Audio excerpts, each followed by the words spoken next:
The subject is a controversial figure in Himalayan and Tibetan art, and in Buddhism in generally, Tibetan Buddhism.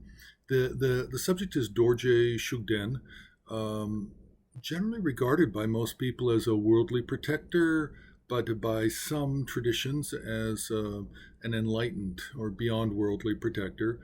This is very common in Tibetan Buddhism to elevate worldly protectors to enlightened. We have the same with Dorje Satrap. We have with Pehar.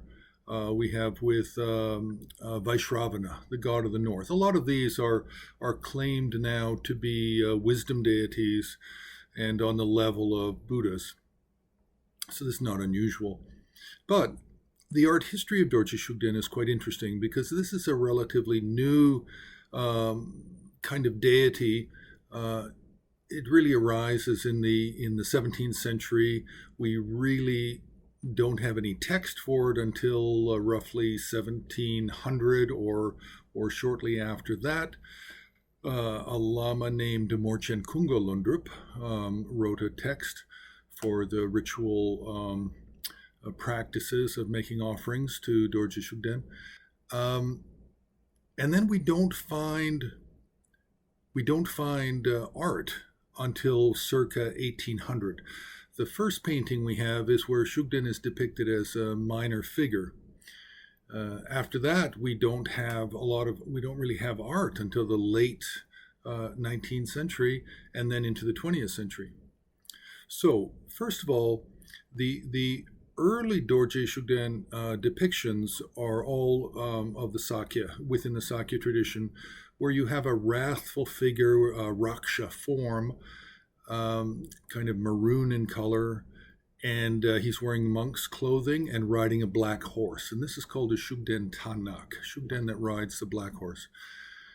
Then you have, in art, then you have the Shugden that rides a snow lion, again wearing monk's attire, a monk's riding hat, a sword, and a heart.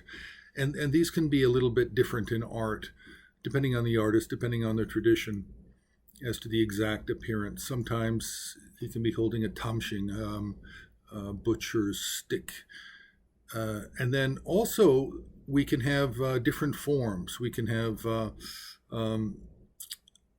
kind of a Shugden of the five directions. So there actually are different appearances, but these really only show up in art in the 20th century. We don't have 19th century examples.